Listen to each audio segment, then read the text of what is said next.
This is William Michael of the Classical Liberal Arts Academy, and it's Friday, November 12th.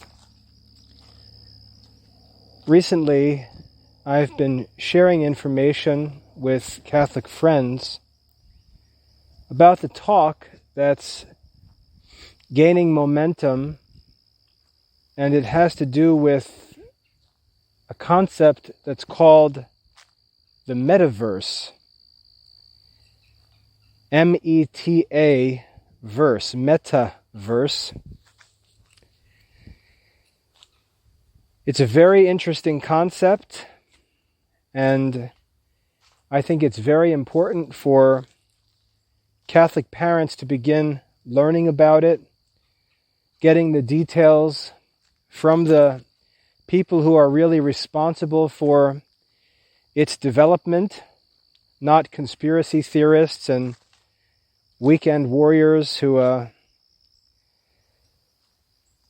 spin everything into anxious doomsday stories to promote their own YouTube channels or book sales, but to listen to the people who are explaining what the metaverse is, what its intentions are, what its capabilities are, and then as Catholic parents, thinking and talking together about what's going on in modern business. What's going on?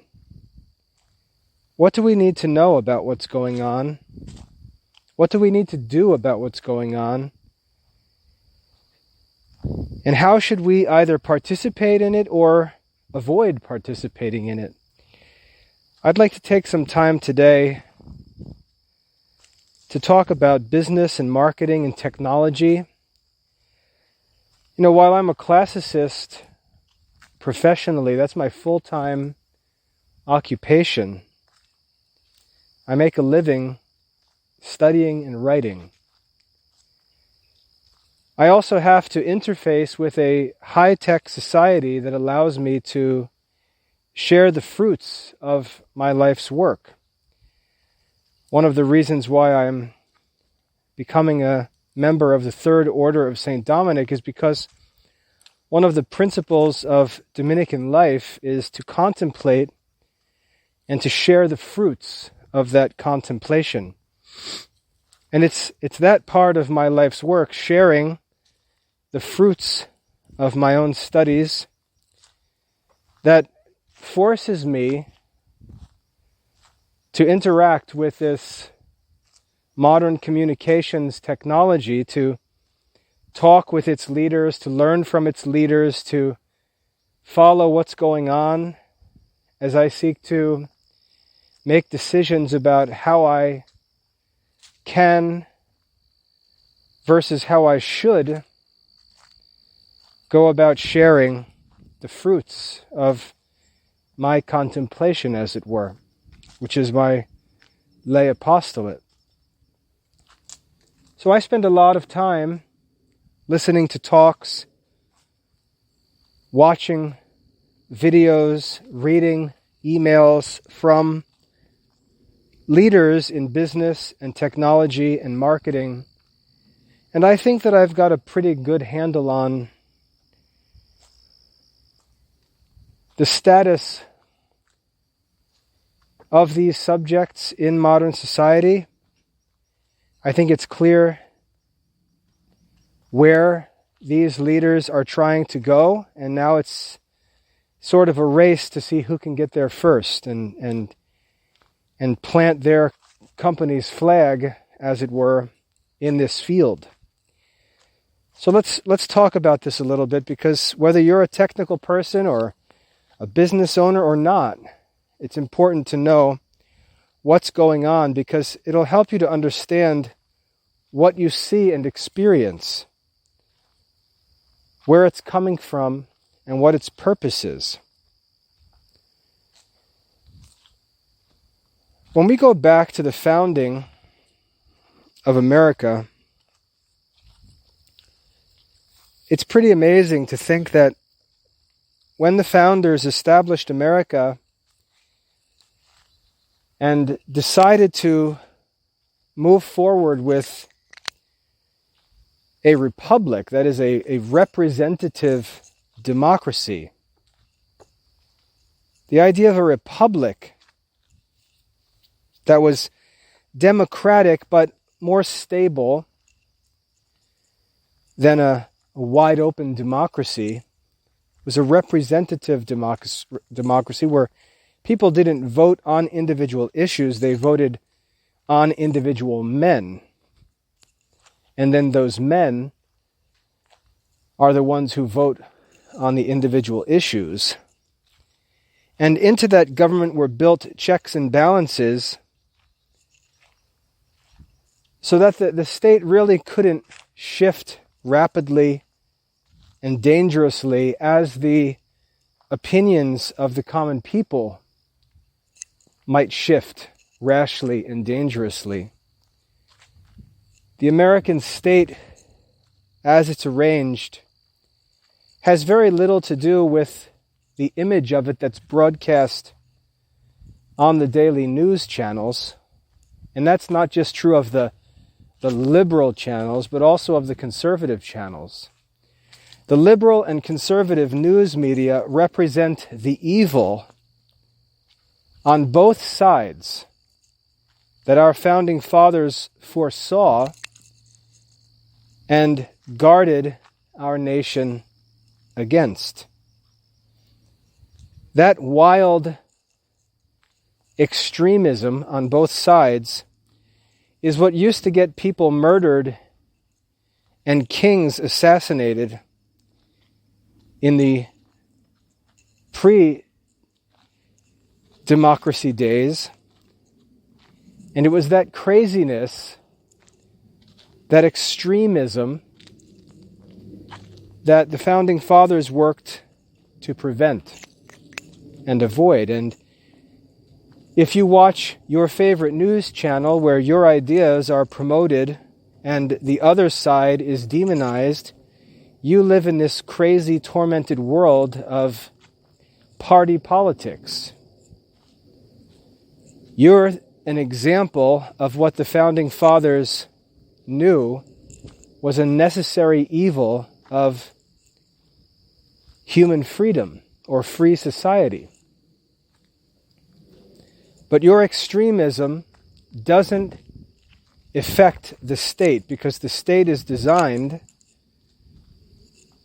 to balance your extremism with your opponent's extremism, and the two of you cancel one another out. All of that energy is vain. The state provides for the life of those who live according to the medium, where the truth is on most issues. The truth lies in the middle, and the wise course of action in most controversies is what's known as a via media, or a middle road between the two.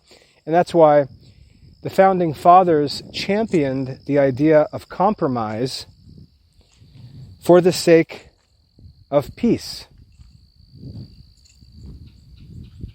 Those on the extremes who cannot comprehend the idea of compromise spend their whole lives fighting in vain and either end up in jail or unemployed, miserable either way.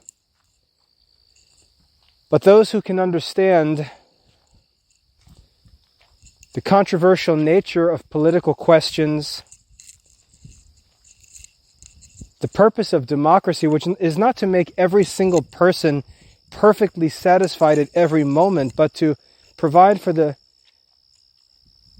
concerns of all members of a society, and to allow for a compromise politically for the sake of peace. The extremists who imagine that political compromise is theological or religious compromise are just crazy people. They're religious fanatics. They're people who don't understand the challenge of the political science.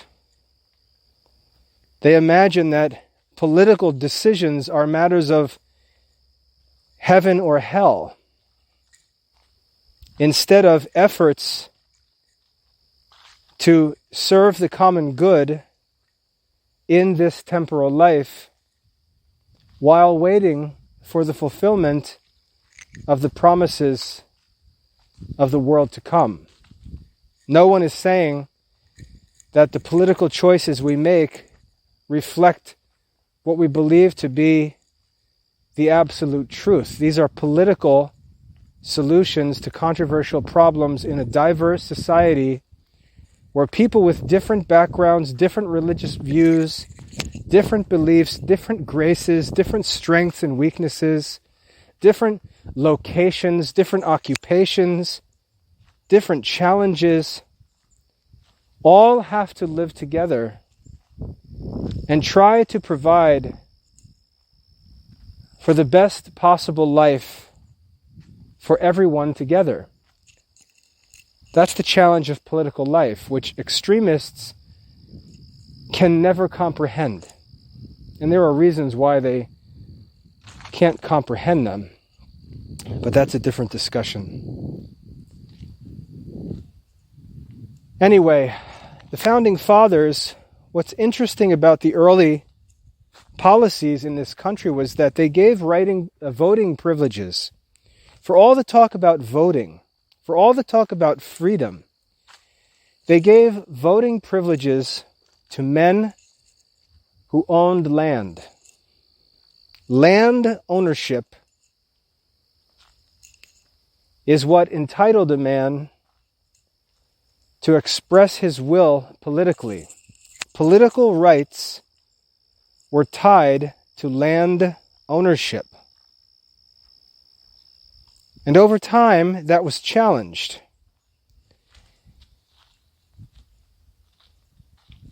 The requirement of land ownership was challenged because those who had could use their political power to simply have more, and those who didn't have were trapped in a political system that kept them where they were and gave them no opportunity, regardless of their individual graces or gifts or strengths of character or unique needs, didn't allow them to rise up unless they happened to find favor with a landowner. And over time, amendments were made to the Constitution so that women and then African Americans could vote. We now see in our society arguments being made so that younger people could vote, down to age 16. And before you get all upset about that, realize that men felt the same way when women said they wanted to vote 100 or so years ago. Now, you can't even imagine a country where women don't vote. And even though they give all of these voting privileges to hundreds of millions of people, half the voting population doesn't even show up on elections, so it really doesn't matter. The country is run, politically speaking, by those who are willing to vote.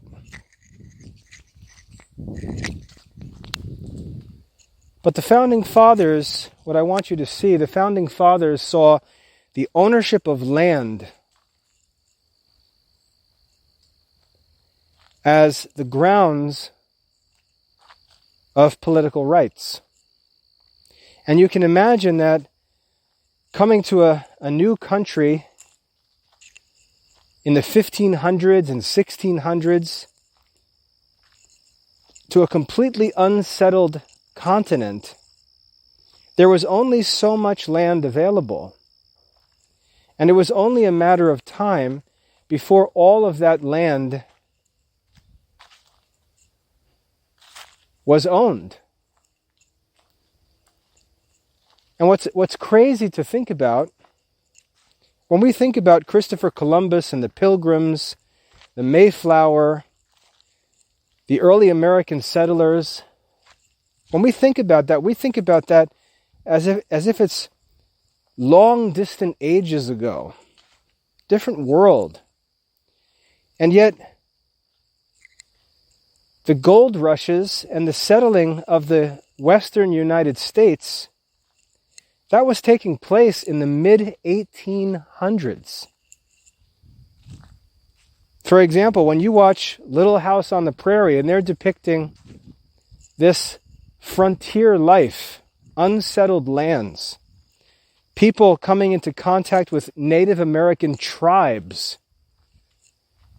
If you're to look and ask, when did that take place? That wasn't 1,000 years ago. That wasn't 500 years ago. That was 170 years ago. That was less than 200 years ago. And so America was still being settled. And there are large areas in America that are still hardly settled. I'm always amazed. I live in rural North Carolina, and I'm always amazed at just how much land there is. And to think that when those founding men established the Constitution in 1789, this entire continent lay wide open. They saw land ownership as the mark of political right.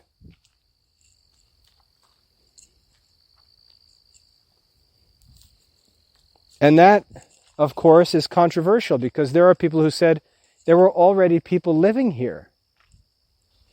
Why didn't those people have political right? And we see here introduced the concept, a principle that's important in business today. And I'd like to go even further than that. Don't even think about the Native Americans and the idea of land ownership as the source of political power.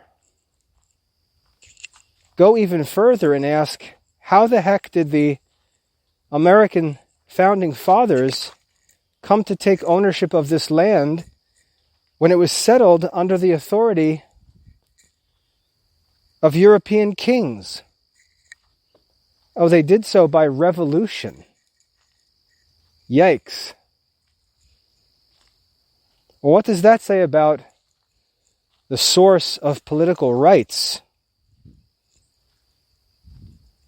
It seems to be really the survival of the fittest. It doesn't seem like there's any real honorable principle of political right. It seems like we use some fancy language to cover up the reality that it's like Alexander the Great, when he left his kingdom, he said on his deathbed, he leaves his kingdom to the strongest and left his successors to fight over the kingdom that he had gained through conquest. We see America was a country that was founded where the men in America took political power by physically casting out the British and the French and others. If you look around, you see the coasts dotted with Spanish cities, the foreign nations, many of whom funded the exploration and settlement of these lands, were driven out by those who settled in them.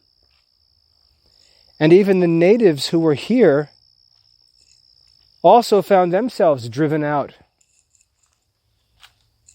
And in the name of freedom and liberty and justice for all, we have this very controversial question of whether this was just at all. But we see here a principle that when a certain group possesses something, when a certain group has certain power or control of some asset, another group will seek to disrupt that control and seize that resource. There's always a population of people trying to conserve the current state of things, and other populations trying to disrupt that state of things. Whether to get control of a certain part of the pie, a certain piece of the pie, or to overthrow the whole entire thing and take control of it all. Every war ever fought in ancient history, every act of imperialism, every uprising in history is an example of the battles between the haves and the have-nots. And you can think that this sounds Marxist, because if you've studied the ideas of Karl Marx and Marxism, he explains that all of the problems in society are caused by battles between different classes, class warfare. And you can say that that's stupid, but you're wrong. That's true. That's true. Marx's observations aren't necessarily false. His solutions are what we might disagree with, but his observations, and the reason why his philosophy is attractive to so many, is that his observations are quite true. There is a constant battle from the highest levels of society down to the lowest mundane issues of who gets the last donut. Constant battles between the haves and the have-nots. Communism, or Marxism, is one proposed solution. Capitalism is another proposed solution. Feudalism is another proposed solution. But in America, capitalism currently runs the economy. Now, if you think back through your life, if you're middle-aged, in your 40s, you grew up and there were certain names that were associated with wealth. The rich guys. And you can go online and you can Google the richest men in the world in 1980, 1990, 2000, 2010, 2020, and you can see that there's a constant jockeying for position among the wealthy. And what's interesting is not to look at the names of those men, but look at the sources of their wealth. That's what's interesting. In the 1800s, in America, wealth was tied to land ownership. Think about a story like Pride and Prejudice, where Mr. Darcy has everyone in awe because he lives on 10,000 pounds a year.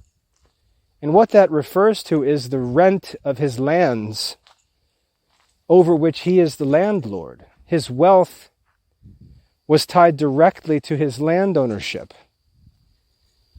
Bingley was a little less wealthy because he had less land than Darcy did. Because of this system of leasing out lands to men who worked the lands and collecting those revenues, men's wealth was related to the amount of land that they owned. And these lands were inherited and controlled by marriages and births and families uniting. And that's why the whole story of Pride and Prejudice is so emotional. It's a man who has inherited all of this land in this long history of family relations and marriages and friendships, and he throws all of that off for this romantic notion of love and marries this girl who brings nothing. And his family is all in an uproar because he's basically taken all of this wealth that he inherited, and now he's cut it off from all of those through whom he inherited. And we all celebrate that as being something beautiful and romantic, but we don't really think about it from the perspective of his family. Darcy didn't buy that land through his own blood, sweat, and tears. He inherited it through a system that he could have and perhaps should have maintained, but chose to cast aside for his own romantic interest. And that's the question of romanticism, the question studied in Austen's book, Pride and Prejudice. If you've seen the film, you know the film opens with Lizzie and Jane talking about how they will never marry except for love. That's the theme.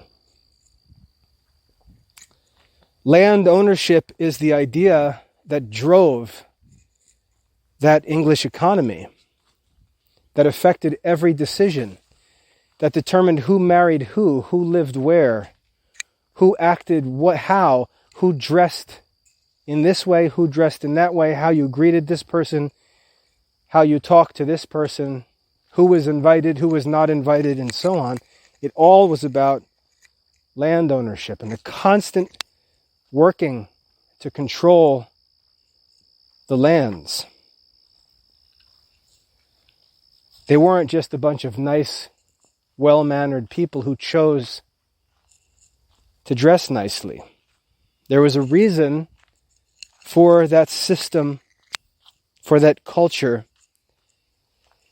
And there were those working to conserve it, like Lady Catherine de Bourgh, and there were those working to overthrow it.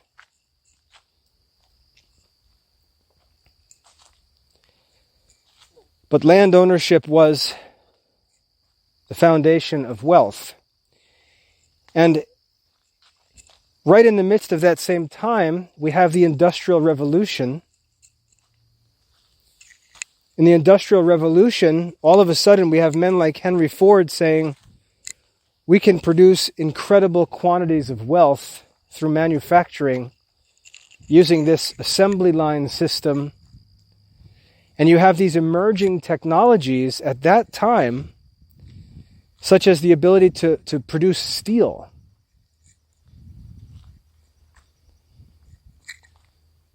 I forget the name of the man who discovered the method for producing steel. But there's a series on the History Channel. You can get it on, let's say, like Amazon Prime. There's a series titled, I think it's titled "The Men Who Made America" or "The Men Who Built America," and it's a series of stories about all of the influential men of the industrial era who basically built America.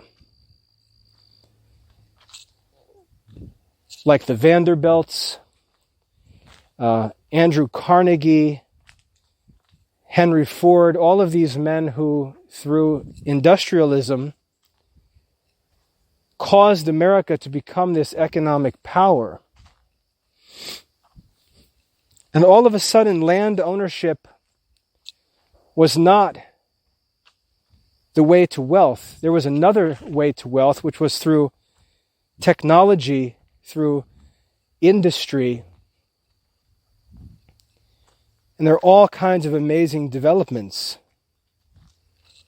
The ability to mass produce steel and and other metals allowed for the construction of bridges and railroads, and the railroads allowed the West to be settled because you could train out supplies from the eastern cities out into the Midwest. And every time there was a new development, there was a disruption. A disruption in the economic status quo that caused a reorganization. New people became the landowners, and the former landowners lost their possessions because they didn't keep up with the time. But what's interesting is that when there was a disruption, the disruption came through a certain means, but it seems that the men who acquired wealth through those means then turned around and bought up land. And ultimately, land again became the measure of a man's wealth. And I'll get to another topic in a second. But you have this period of the 1800s and into the 1900s in industrialization. Even before that, if we go back further to the 1600s, when we look at the Middle Ages, we find the Catholic Church has its foot on the throat of European society. The Catholic Church dominates the European continent, and it's accused of all kinds of greed and excessive wealth and power and oppression, all these things. And it's the scientific revolution and the Protestant Reformation that are the disruptors at that time, and that break through that system and allow for change. The Protestant Reformation creates new religious authorities, at least humanly speaking, in different places. And that opens up what? The opportunity for there to be new landowners, new temporal powers. And that's why, if you look into the history of the Protestant Reformation, the people who were driving and pushing Calvin and Luther and the other reformers were powerful, non-Catholic, temporal rulers. They couldn't wait to get rid of the Catholic Church because it meant that everything would be theirs. King Henry VIII is a perfect example. Why did he banish all monks from England? Because the monasteries occupied enormous tracts of land. And by banishing the monks and shutting down all the monasteries, acres and acres and acres of land came into the king's control with no accountability to Rome. That was the real issue for Henry VIII. People were frustrated by the power of the Catholic Church and all of its temporal powers that it had accumulated. And the scientific revolution, the Protestant Reformation, were the disruptors of that power. And they caused a redistribution of land in Europe that goes on today. In the 1900s, this turned into nationalism, and we saw the rise of national powers that tried to expand their control of land in Europe. We see the rise of Germany and Italy and all of these nation-states seeking to control land, and the philosophy of nationalism drove that activity. It was the disruptor. And in America, the initial disruption was the revolution, led by the founding fathers, who cast out the natives, overthrew the European kings and sponsors, and declared their independence, and named themselves owners of the New World. Literally claimed for themselves large estates, and created a constitution that created a government that would be governed by their fellow landowners.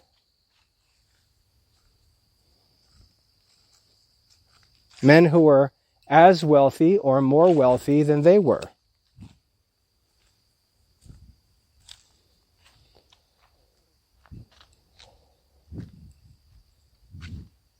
Unfortunately for the Founding Fathers, the language that they chose to use to articulate the justification for their overthrow of the powers that were was then read by those under their power, and those who were under their power said, you know, if this Declaration of Independence is true, then we should be allowed to vote. If this Constitution is true, and these are inalienable rights given to all men by the Creator, then we should be allowed to vote, not just men who own land. And women said the same thing. And so the Founding Fathers, the trouble that they got into was that their attempt to moralize their revolution, to moralize the economic disruption that they created, blew up in their faces. And over time, the American people have voted through representatives to amend the Constitution and open power to people who are outside of that original class of good old boys who settled the early American colonies. And that has continued and continues today. And the topics in the news, which get everybody all riled up, are nothing new. Questions about what makes a person a citizen, what qualifies a person for public, for political or civil rights. These questions are continually asked by new groups of people, new sets and sources of disruptors. And that's just the nature of life.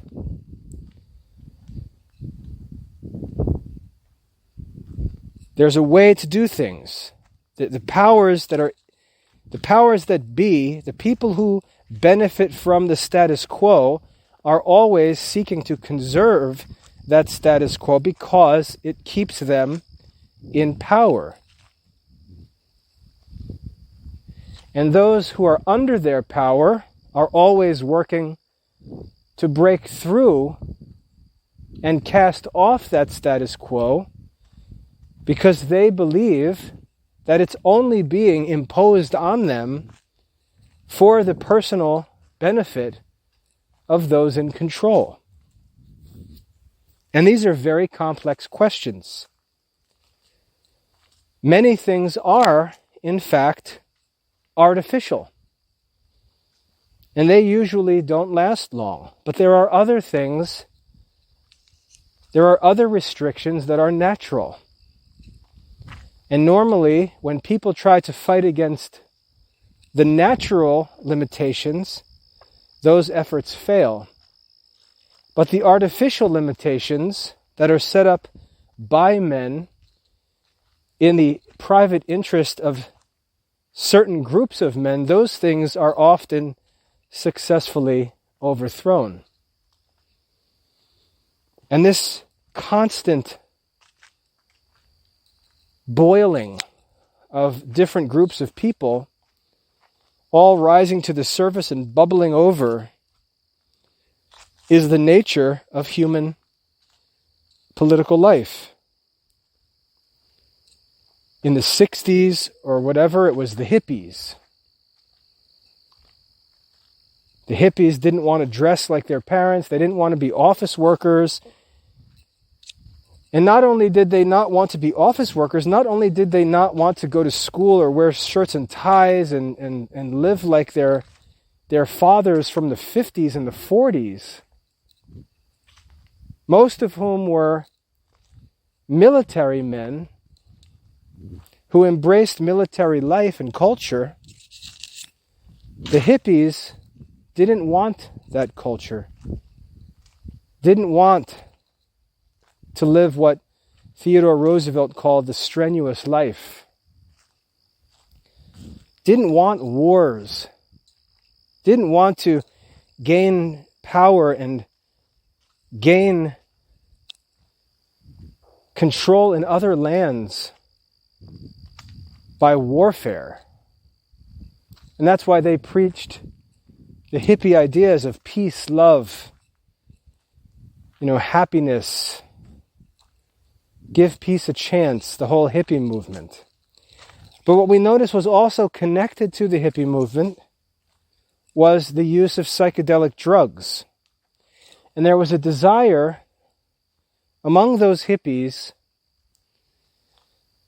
to not merely question the status quo with regard to work and culture and economics and politics, but to question the nature of reality itself, to ask, if I take a hit of this LSD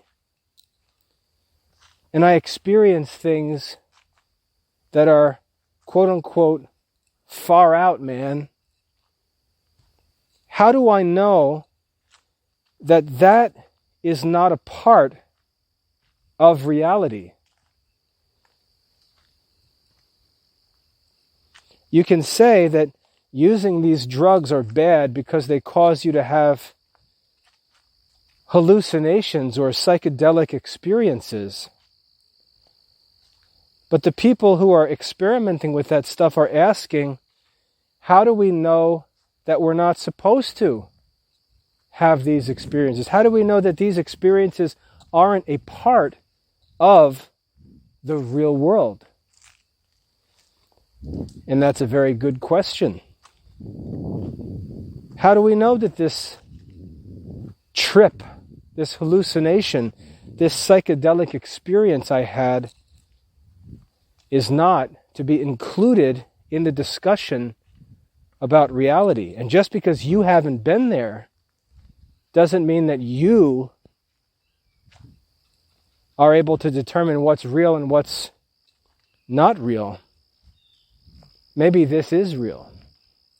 And there's more substance to these movements than the conservatives in every generation pretend there is. Now we can raise all kinds of spiritual objections and questions to these things, like I'm very interested in the use of drugs because I believe that it has spiritual implications. One thing I recommend that you learn about is when people talk about experiences that they have with different drugs. And there's one that's popular today, I think it's called DMT. And when you listen to people talk about their experiences on these drugs, what they say is that when they enter into these altered states of consciousness, or whatever you want to describe them as, they say that they experience the presence of other entities, is the word that they use. There are beings present in their hallucinations.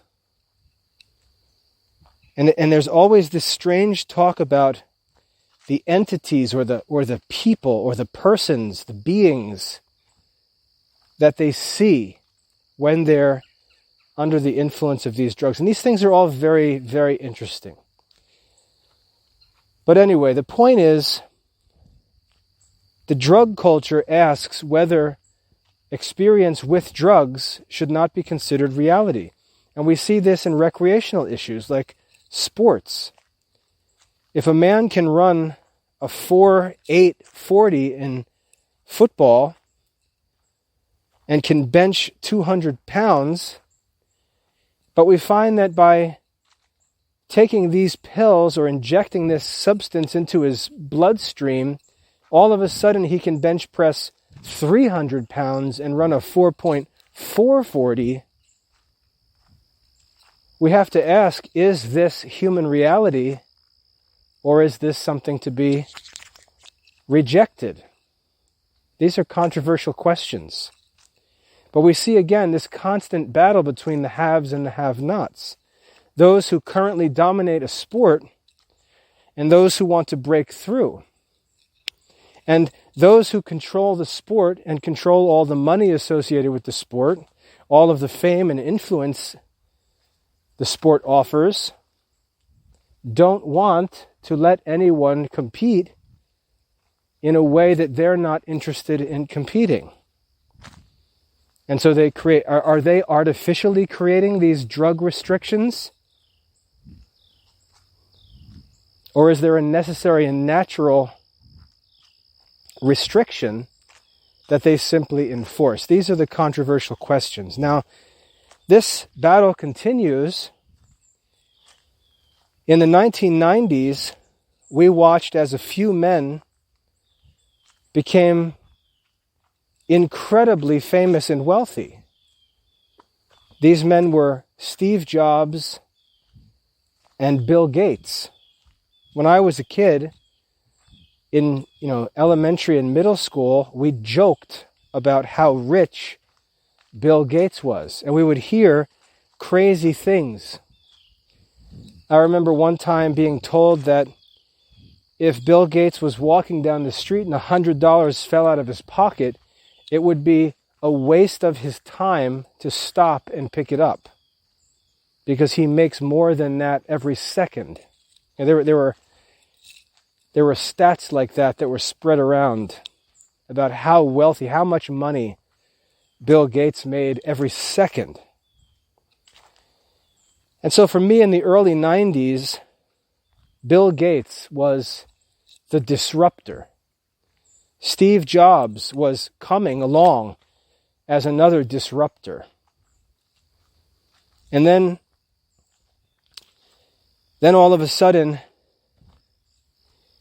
there was another name. Jeff Bezos was a disruptor. Amazon was taking over and was knocking out all of the bookstores. And what happens that's interesting is that these men who come along riding this battle ram of technology,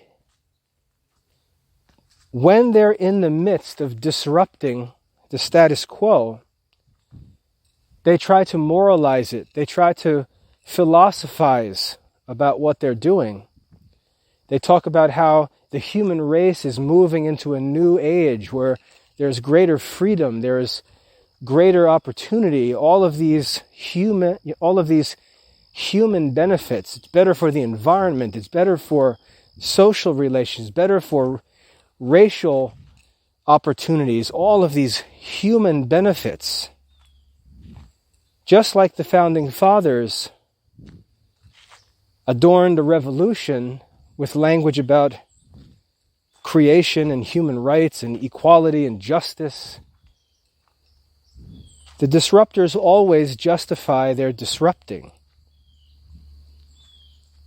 And Bill Gates and Steve Jobs promoted their technologies and disrupted massive industries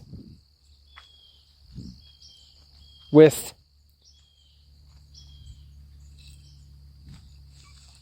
celebration of a new dawn of human opportunity and human happiness, benefits to be enjoyed by all men. And the same thing happened a few years later. Once they got going, then Jeff Bezos and Amazon.com came along. And all of a sudden, the same things were celebrated. Jeff Bezos explained how local bookstores limit what we have access to. They limit what books we can read. They limit the prices. They control the prices of what things cost. They limit what we can do and see and learn. They limit. And now Amazon is setting everybody free, because you can go on Amazon and the inventory consists of millions and millions of books from all publishers all over the world. The human race is now free to read whatever they want. And as Amazon became popular and disrupted the retail industry, all of a sudden, the old powers were forced to close. They could either adapt or die, and most of them chose to die, because they either didn't believe it was really happening, or they thought that they would be able somehow to crush it. And they didn't crush it. And so now, today, we see Jeff Bezos as one of the richest men in the world. Bill Gates is still up there, though his moral crises have undone him. But Bill Gates is still there. More importantly, Microsoft is still there. Amazon, because the people who run it are so cunning, the money that they gained through their early success in digitizing the retail industry, they invested into gaining control over the internet itself. Most of the websites that are run are actually running on servers owned by Amazon. And you can learn this the hard way, as Donald Trump did when he started running his mouth against the tech giants, and they simply turned him off. That was a good example of the people that are actually in power flexing on men who think that they still are in power. Donald Trump was considered a great rich man back in the 80s and 90s, and the tech giants humiliated him in 2020 by just shutting him off. And that was a sign to everyone of who was actually in charge. The President of the United States could be silenced in a matter of hours. And this disruptive economic movement has been developing in the dark, as it were, silently for 20 years. And while Americans are looking at the landowners and the politicians and the celebrities watching their television, which itself is obsolete today,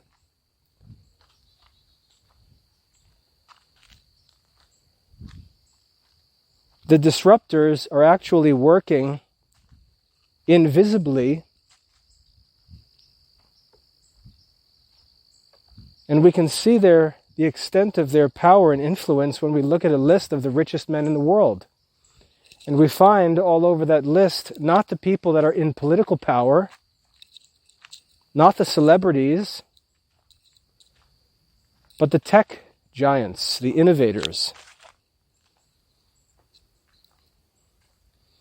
The most recent addition is Elon Musk, who's disrupting the whole transportation industry, the whole energy industry, by promoting a world where oil and gas are no longer the fuels that power human activity. That's a radical disruption.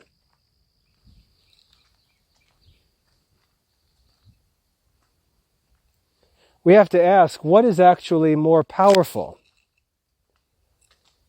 The New York Stock Exchange or the U.S. Congress? What actually has greater control over life on Earth? The decisions made by Jeff Bezos, Mark Zuckerberg, and other tech leaders, or the decisions made by world political leaders? What I believe is happening is that the world business leaders, because of the technology that's available, have currently overtaken the power of political leaders. And again, a perfect example of this is Facebook and Twitter deleting Donald Trump from the American political circle.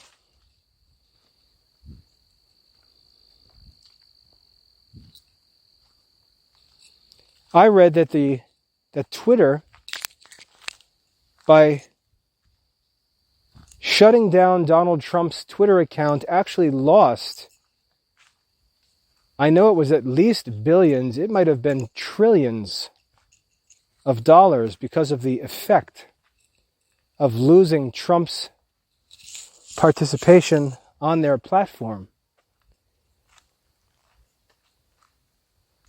That's how serious they are about disrupting. Those who have the money, what's different about this generation of wealthy, powerful men, what's interesting about them is that they're radical.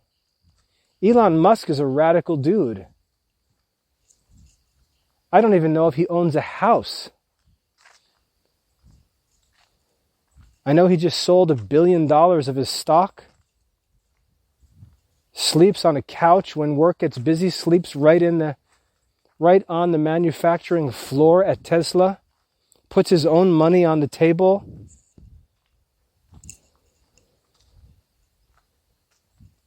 These men are radical. They're visionaries who are interested in much more than financial power or political control. And the technology that's developing allows them to do far, far more than promote their favorite politician. They can direct through the technology the whole society. And they know that, and they're smart enough to understand the power that they have. So, having talked about all that, we now come to this latest announcement from Zuckerberg. And Microsoft is also in the lead on this topic. I forget the name of the CEO of Microsoft. He's a lean Indian man with glasses. I mean, I could easily look him up, but I don't feel like interrupting the talk. But I watched an interview with him yesterday from Harvard Business School. You can find it on YouTube. It was about the new world of work. They're talking about how work is changing because of the technology. And what's going on right now, when the internet first came out back in the 90s, it was pretty awesome because you could send emails to people. You could send pictures to people. You could type in a web address, open a website, and get information about a company or a person. You could even order things online using online catalogs and payment systems like PayPal, which, by the way, if you don't know, was developed by Elon Musk. Not many people know that.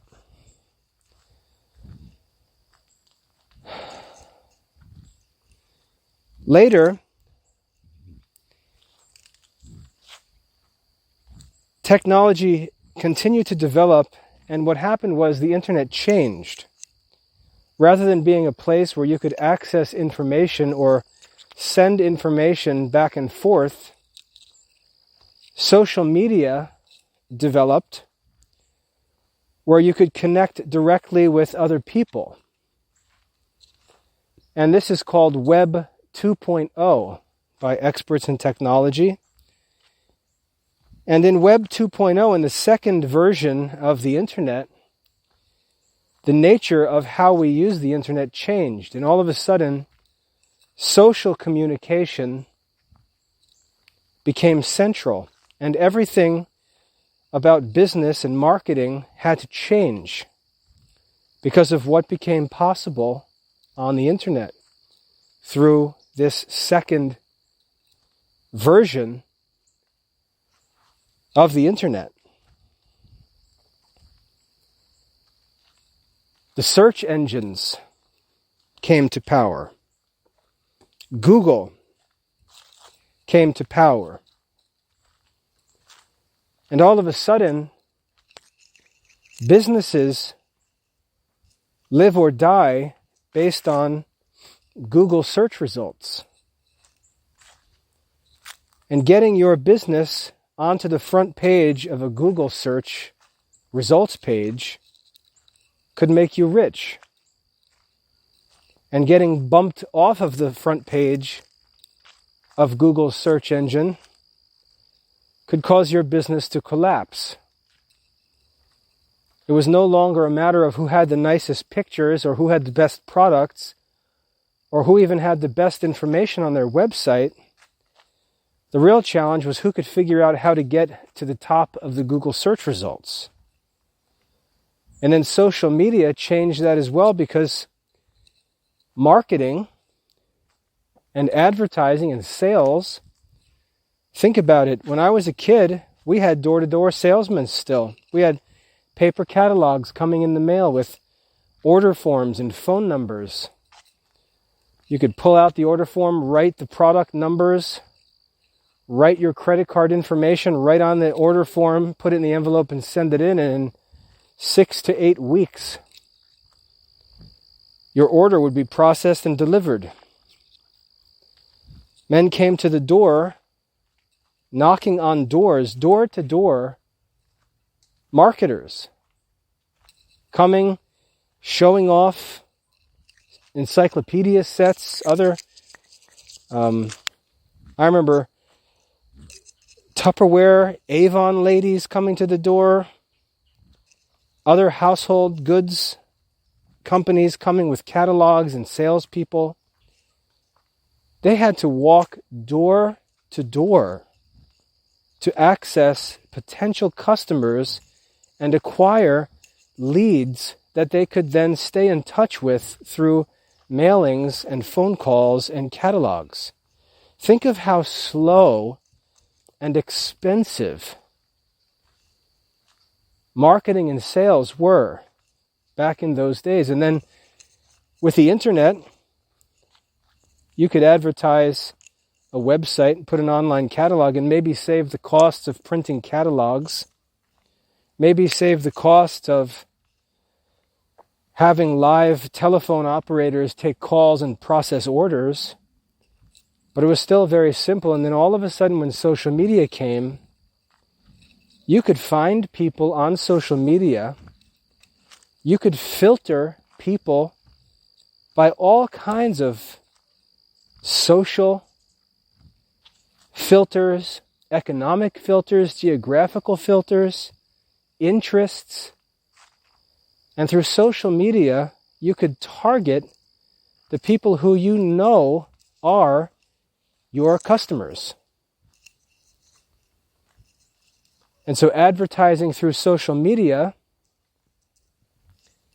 became by far the most profitable means of advertising, and it raised all kinds of questions about access to information and privacy, because if you're not engaged in this business and you've never gone through the process of creating an ad on Instagram or Facebook or a Google ad, you probably don't realize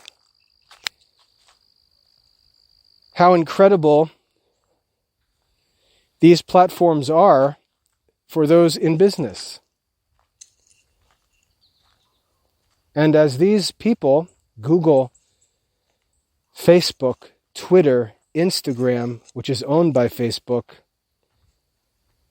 as they realize that there were billions and billions of dollars to be made, not by promoting services or selling any kinds of products on the internet, but by simply letting other people access their information and advertise, then the race really took off. Once they really started to see the power that drove everything was advertising, that's when things really exploded. And that's where they make all of their money. They make their money by collecting information from people, making that information available to business owners who use it to advertise and sell their products. And that's why everything that Google does, everything that Facebook does, almost everything that Amazon does, everything that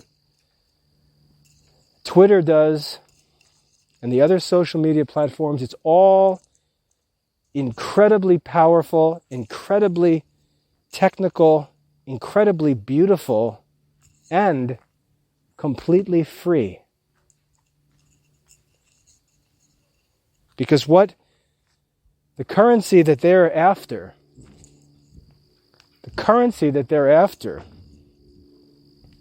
their product, as it were, is attention. They want attention because they can sell people's attention to advertisers. And they'll do, or even more cunningly, they won't do, but they will allow people to do on their platforms whatever gets attention. And because it's the users of the platforms that do it and not the companies themselves, they're also exempt from any kinds of legal trouble. So if people want to post violent, racist, pornographic materials on their platforms, they can do so. It gets attention, and they sell ads. Attention is the currency that they're after. They create the platform, and then they let the quote-unquote influencers do the work. Then they sell the attention to businesses for ad revenue, and the ads bring them billions of dollars. So the question now for these companies, these social media companies, is how can we get more attention? More attention. Back in the TV days, the TV could get attention for a couple of hours. Think of the Super Bowl. The Super Bowl makes television networks millions or billions of dollars because millions and millions of people will watch the Super Bowl. But the Super Bowl is only on for 3 hours or so.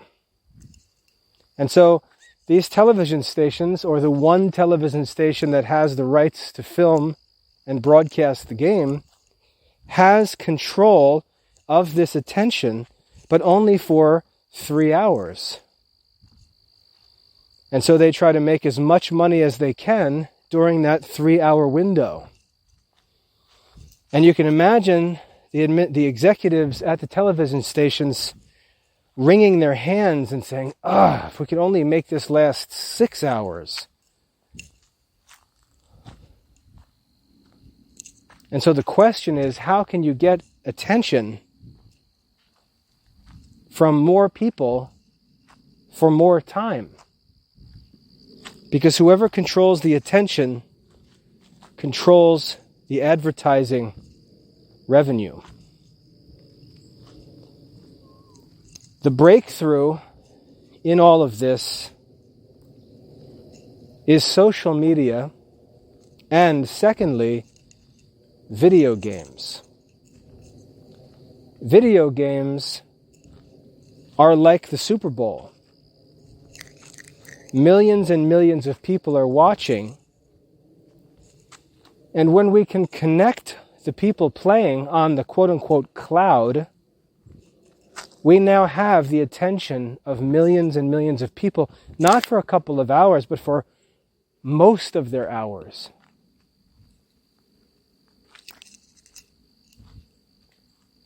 And so what started as video games when I was a kid, you played in your own house and your friend would come over and you'd sit and you'd play a 2-player game on the television set. It was still a local activity.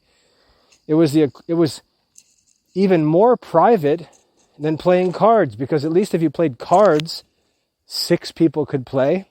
Video games were often 2-player affairs. And so while people loved them, they didn't offer much in the way of financial promise. And that's why companies like Atari and Nintendo disappeared. They didn't look forward. But Microsoft with the Xbox and Sony with the PlayStation were in power when the internet came along, and they're the ones who said, hey, what if we can connect this thing to the internet? What if we can connect this thing to the internet and all of a sudden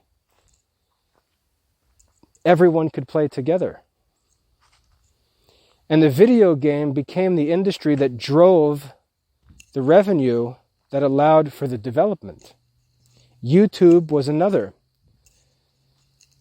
The ability to move from cassette or VHS tapes and DVDs to streaming video all of a sudden put hundreds of millions of eyeballs on YouTube all day and all night. And over time, what has happened is that these sources of attention have been consolidated by companies like Microsoft and Google and Facebook and Apple. They've consolidated these sources of attention where now, for example, the iPhone replaces the television, the telephone, the catalog, the radio, the bookstore, the library, the television in the living room, on and on and on. All of these sources of attention are now consolidated in one single device that's owned by Apple. And you can imagine the power that brings to Apple. The same thing is true with Microsoft, even though Microsoft blundered and missed out on the whole mobile device revolution. That was Microsoft's big gaffe. Apple was all over it and led the way in the mobile revolution. Google even saw it and got on board and developed the Android to become the number 2 player. But Microsoft missed the boat on mobile. And I'll tell you what, if Microsoft would have been on top of the mobile industry, we might be 25 years forward in technology today had Microsoft nailed the mobile industry. But they missed it because they were focused on other devices, other projects of theirs, and they missed the mobile industry. That allowed Apple to rise up. Apple is largely a device manufacturer. Google, to this day, is still largely a search engine. And the dark horse that we have to keep our eyes on is Microsoft. Microsoft suffered a difficult lesson by missing on mobile devices. But there's a saying that says it always is better to be second, or it never pays to be first.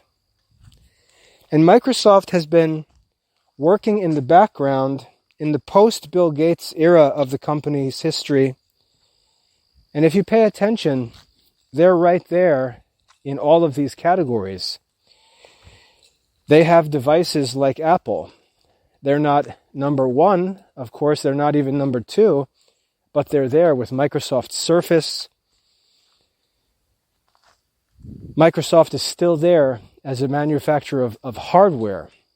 Microsoft is on the cloud with its Azure services. It's right there on cloud computing.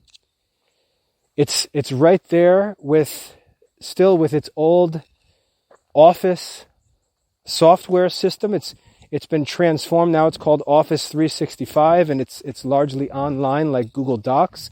Google Docs got ahead of Microsoft by moving to the cloud, while Microsoft was still working with machine-based software. Google got ahead with Google Docs, but Microsoft caught up, and Microsoft's Office 365 online is now as good or better than Google Docs.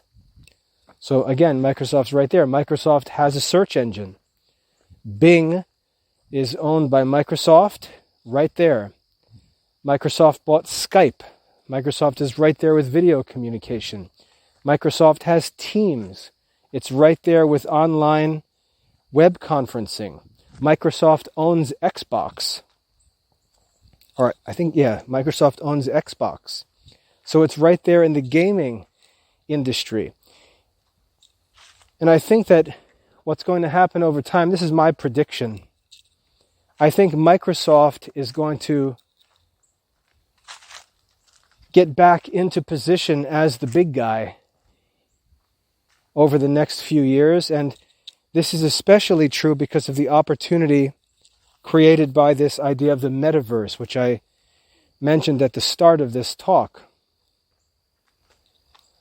The Metaverse is being called Web 3.0.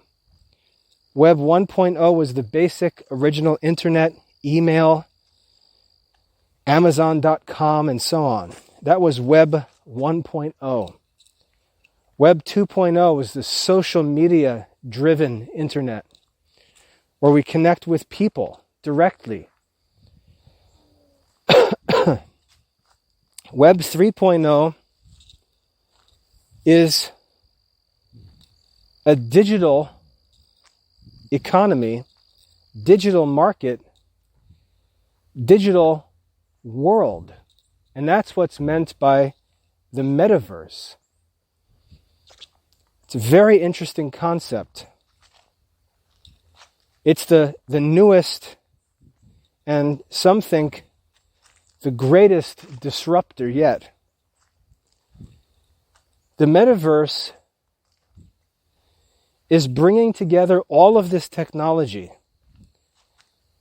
artificial intelligence, increasingly high-speed internet connections,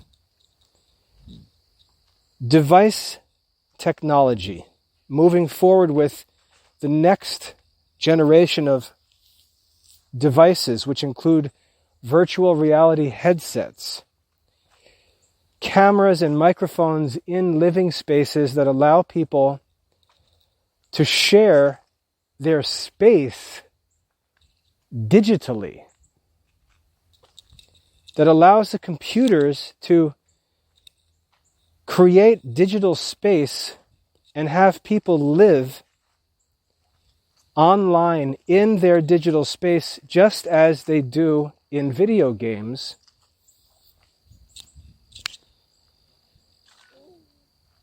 And of course, there are going to be the fundamentalists who just are, oh, this is all stupid, this is all blah, blah, blah, I hate all this stuff, I'm just going to, whatever, It doesn't matter what individuals who are going to be unemployed and locked out of the system think about it. Those people always exist. They complain about the technology, they complain about the disruptions and the changes, and all they do is lose. So there will always be that ignorant, oh, I hate computers person. But that person is just that person's not running a business most likely, and the person's not 20 years old. The telephone was high tech. The telegraph was high tech. The television was high tech. The radio was high tech. The internet was high tech and useful. Web 2.0 was high tech and useful. The cell phone was high tech and useful. Video conferencing is high tech and useful. The Metaverse, this 3D digital communication system, is going to be not only high-tech and useful, but it's going to radically transform life for a generation, at least. Digital resources are going to become as valuable as physical resources. This is why if you're paying attention to the news, you'll hear about things like NFTs, digital currency. Who's to say that owning a digital image is less valuable than owning the Mona Lisa? Who's to say that owning a digital image, a unique digital image that can be saved on a USB disk, is less valuable than owning the Mona Lisa? Who can say that owning a Greek statue purchased from the Vatican Museum is more valuable than a digital image? This is the idea of NFTs. Who determines what is actually valuable? Is a piece of gold more valuable than a digital icon that everyone knows there is only one of? What is it that causes a thing to be valuable? Why is gold valuable? Someone will say, because it's rare. What if something is created that's more rare than gold? Who's to say that it's not more valuable? And what if this isn't some stone or metal? What if this valuable possession is not some piece of real estate, but is actually a digital place, a place in a video game? What if you can buy digital real estate in virtual reality spaces that are used by billions of people? This is the idea of the metaverse. Why is property on the highway valuable for a retailer and not property out in the country?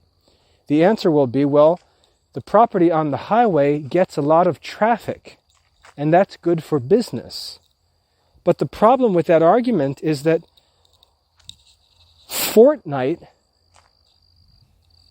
which takes place in a digital place, digital space, gets millions of times as much traffic as that spot on the highway, which is actually more valuable. And the big billionaires of our generation are saying the digital sphere is more valuable. If I have a shirt that I like to wear, and that shirt, I like to wear it when let's say when I go to church because I'm out in public and more people will see it, so I dress nicer when I expect to be seen by more people, and I'm willing to pay more for a shirt that's seen by 1,000 people than for a shirt that I wear to bed. Well, what if the shirt that I'm wearing is seen by 12 million people, but what the people actually see is not me physically, but they see my avatar? And what if the fashion of the avatar actually has more social influence in your life than the shirt that's on your back? What's more valuable? The clothing on your digital profile image, or the clothing on your three-dimensional holographic avatar in the metaverse, or your actual clothing on your body? These questions of value are being examined, and the answers are very interesting. And that's what's driving this present generation of billionaires and innovators. It appears that a digital world will offer the opportunity to make more money than the physical world.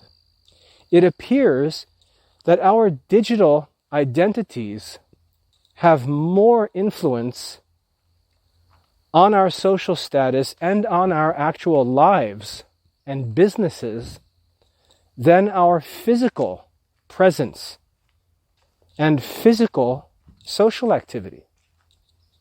And if that's true, then human life and business and communication and social activity is going to radically change. And that's the idea of this metaverse. The recent COVID crisis shot this into hyperdrive because people were forced to try working at home. And the concepts of this metaverse idea all of a sudden became a reality. For example, think about simple things like if we're in a Zoom meeting for business, all of a sudden, business pants are not important. Business shoes are not important. But a person's hair, a person's glasses, a person's shirt, a person's wall decorations, a person's web camera, a person's internet connection are more important than his car. All of a sudden, we're forced to ask, what's actually valuable? Geographical location is irrelevant in this new world of work. Transportation is unnecessary in this new world of work.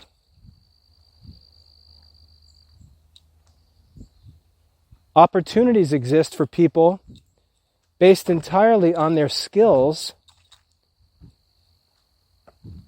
and people are not limited by where they live. Plus, and just to be really raw and honest, ugly people in a digital world can replace their ugly appearance with a perfectly pleasant digital avatar and remove what is in reality a great obstacle to their success. And who really cares what the person actually looks like if only his avatar matters? So technology is leading us into many very interesting questions. And I'm not saying I'm for this, against this. As with all things, there's going to be good, there's going to be bad. People are going to get caught up in it and go overboard. Some people are going to stubbornly resist it because that's the nature of the extremes. But there's going to be a middle road where good things are going to be possible. But I believe that Catholics need to start learning about these ideas, about NFTs, about the Metaverse, about the activities that these high-tech billionaires are investing in and working on with all their might, because this is where things are headed. Mark Zuckerberg is talking 3 to 5 years for some of these radical changes. I encourage you to go on YouTube and look up the video where he introduces the fact that Facebook is now called Meta. They actually changed the name of the company, and Facebook is now Meta because they're moving to the Metaverse. That's how serious this is. Facebook is a multi-billion-dollar company, and they just threw away the brand that got them where they are. A brand that's known everywhere. That's how confident they are in this idea of the Metaverse. And they took a big leap by grabbing the name Meta. So take some time. Look up Mark Zuckerberg talking about Facebook and the Metaverse. Look up an interview by Harvard Business School where they interview the CEO of Microsoft, because Microsoft and Facebook seem to be leading this push into the Metaverse world. I believe that Microsoft has an upper hand and is zealous to make up for their gaffe on the mobile device boom. But what's interesting to me is that as far as the Metaverse is concerned, Google seems very quiet. And I'm curious to know why Google seems to be quiet about this Metaverse idea. Right now, Google runs the internet. What are they doing about this talk of a version 3.0 of the internet? It's going to be interesting. All of these things are going to affect business. They're going to affect our children's businesses. They're going to affect our children's education and careers. And I recommend that you not lazily and ignorantly just start complaining about it, which is what most modern Christians do. They just pretend that always complaining and calling everything stupid is somehow wisdom. Christians complain about things and then become dependent on them and work for the people who created them. So rather than going down the path that Christians have gone down for the past several hundred years, just being cultural critics who then get on board and serve the things they criticize, let's try to learn about these things so that we can be in a good position to make prudent use of them and help our children do so as well. I hope that's helpful. It's lots of interesting stuff. I'm still just gathering information myself. I have the opportunity to do so because I work in tech every day because of the online stuff we do, but I find these things interesting. I find the questions, as a debate teacher, I find the questions to be fascinating. I wish I was still teaching debate class with all this stuff going on, because I'd have my kids talking about it. But lots of interesting questions about politics, about economics, about business, about social relationships. And I'm sure that moral questions are going to develop as well. So take some time, do some digging, and let me know what you find. I hope you find this talk helpful. God bless.